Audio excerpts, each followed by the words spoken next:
Seperti mana saya telah umumkan semalam di Tawau, pandangan pribadi saya tentang 40% menghormati keputusan hakim itu saya dah suarakan, tetapi dia belum lagi dengar cara rasmi pandangan Peguam Negara kerana keputusan penghakiman hanya siap hari Jumaat.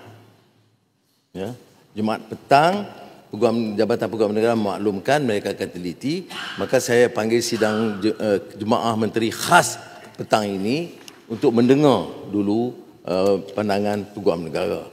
Ada orang tanya mengapa tak boleh buat keputusan awal? Tak boleh. Kita ada proses yang betul. Ya, mana-mana keputusan penghakiman, Peguam Negara itu penasihat kepada kerajaan. Jadi kita kena dengar, kemudian Jemaah Menteri bincang dan putuskan. Tetapi sebelum itu kita nak jelaskan ya, Datuk Seri TPM2 mempengusikan jatuh kuasa teknikal. Perkara ini dibangkit. Jadi kalau kata tidak ada rundingan, tidak benar. Ada rundingan.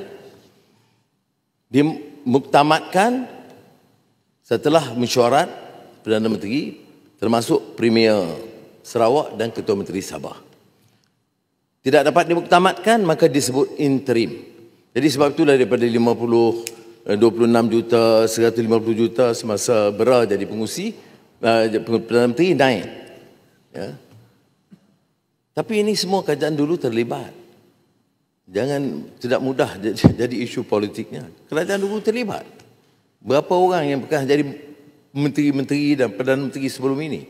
Cuma setelah saya diperingatkan oleh Premier Sarawak dan Ketua Menteri Sabah, saya fikir wajar diberi pertimbangan serius.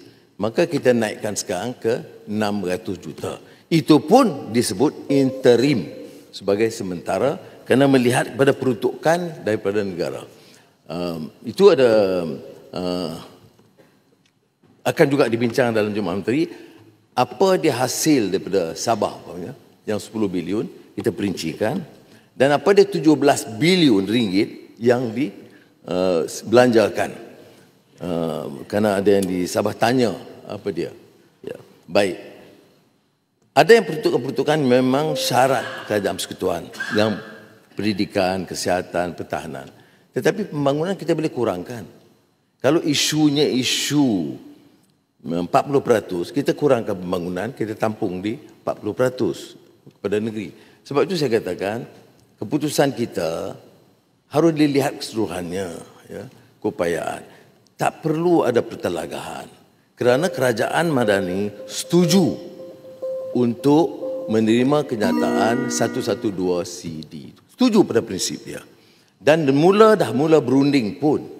Cuma kita kena lihat keseluruhannya, dan bila boleh berunding, Mandamus Hakim Kota Kinabalu mengatakan Mandamus maknanya terpaksa mulakan rundingan. Cuma sekarang ni kerajaan sementara, interim government, kita tak boleh berunding.